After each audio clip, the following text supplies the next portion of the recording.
ഇവിടെ നിജേഷ്, ഞാൻ ആ തുടക്കത്തിൽ ചോദിച്ച ഒരു പ്രശ്നം വീണ്ടും സജീവമാകുന്നുണ്ട്. അതായത് ആധികാരികമായി പ്രതിപക്ഷത്തിന് സർക്കാരിനുമേൽ ഒരു മികവോടെ ഉയർന്നു നിൽക്കാൻ കഴിയുന്നില്ല എന്ന് ഞാൻ പറഞ്ഞത് ഈ ചർച്ചയിൽ കൂടുതൽ പ്രസക്തമാകുന്നു.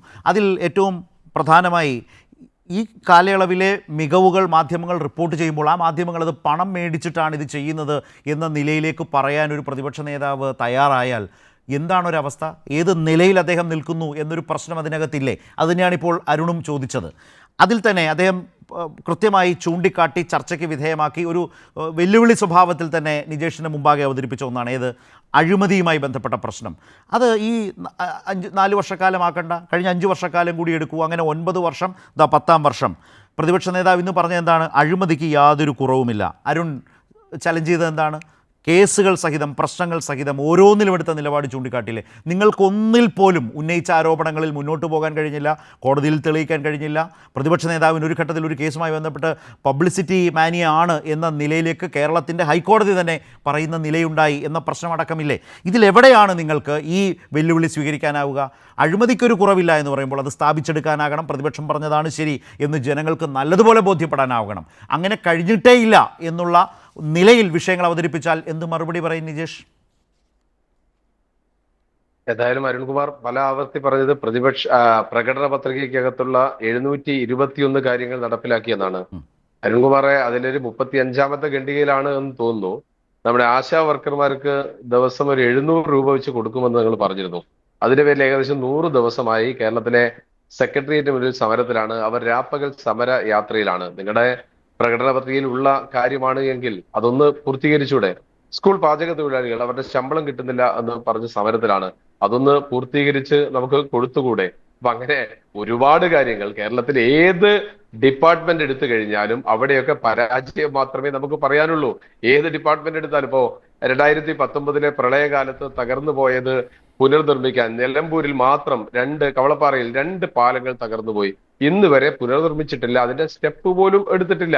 ഇപ്പൊ കോഴിക്കോട് ജില്ലയിലെ വിലങ്ങാട് കഴിഞ്ഞ തവണ അവിടെ കഴിഞ്ഞ ജൂലൈ മാസം 30-ന് ഉരുൾപൊട്ടലുണ്ടായ സമയത്ത് അവിടെ വന്ന് 6 മന്ത്രിമാരാണ് പ്രഖ്യാപിച്ചത് ഈ പുഴയിലുള്ള അവിടെ അടിഞ്ഞുകൂടിയ കല്ലും മരക്കഷ്ണങ്ങളും എടുക്കാൻ വേണ്ടി എത്രയോ കോടി രൂപ, 6 കോടി 7 കോടി രൂപയെ അനുവദിച്ചു. ഇതുവരെ പുതിയ മഴ പെയ്തു, വീണ്ടും അവിടെ വെള്ളം ഒഴുകി തുടങ്ങി. അവിടെ ഇതുവരെ മാറ്റിയിട്ടില്ല, ഒരു വീട് പോലും പുനർനിർമ്മിച്ചിട്ടില്ല.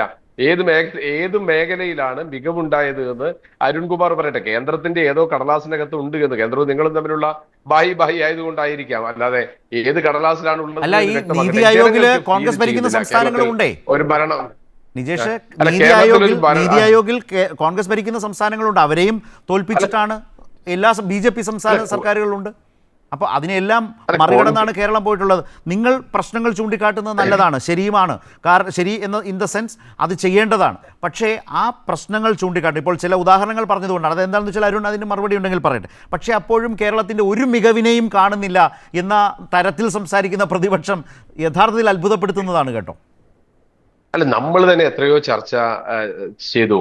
ഈ മാത്യു കുഴൽനാടൻ ഒരു കേസുമായി വന്നു. അദ്ദേഹം തകർന്ന് തരിപ്പണമായി ഇനി പുറത്തേക്കില്ല. തൊട്ടടുത്ത ആഴ്ച വീണ്ടും കോടതിയുടെ പരാമർശം വന്നു നമ്മുടെ മുഖ്യമന്ത്രിയുടെ മകളുമായി ബന്ധപ്പെട്ട്. അതൊക്കെ സ്റ്റിൽ അലൈവ് ആണ്, കേരളത്തിലുണ്ട്. ഏത് വിഷയവും മാത്യു കുഴൽനാടൻ ഹർജിക്കാരനായും അഭിഭാഷകനായും ഈ വിഷയത്തിൽ കോടതിയിൽ എത്ര കേസ് നടത്തി? എല്ലാം പരാജയപ്പെട്ടില്ല, കോടതികൾ തള്ളിയില്ലേ? ഒരു കോടതിയും തള്ളിയിട്ടില്ല. ആ കേസ് ഉൾപ്പെടെയുള്ള എല്ലാ കേസും ലൈവ് ആണ്, നിലനിൽക്കുന്നതാണ്. നിങ്ങൾക്ക് സത്യമാണോ? അത് മാത്രം ഞാൻ അരുണിലേക്ക് വരാം. അപ്പോ അഴിമതിയെ കുറിച്ച് അദ്ദേഹം ചലഞ്ച് ചെയ്തല്ലോ. ഞാൻ പറയാം എണ്ണി വെച്ചോ. ഒന്ന്, ഈ സർക്കാർ വന്ന ഏറ്റവും ആദ്യം പറഞ്ഞത് കേരളത്തിൽ അങ്ങോളം ഇങ്ങോളമുള്ള കാടുകളിലെ അതുപോലെ തന്നെ സ്വകാര്യ സ്ഥലത്തുള്ള ഈട്ടിത്തടികൾ വെട്ടി മരം മുറിച്ചു കിടത്തി. അതിനെപ്പറ്റി അന്വേഷണം വന്നോ? ആ മരം മുറിച്ച് കിടത്തിയ ആളുകൾ ഇന്ന് ധനാഢ്യന്മാരായി കേരളത്തിൽ വിലസുന്നു. വയനാട്ടിലെ മുട്ടിൽ മരമുറി കേരളത്തിൽ മൊത്തം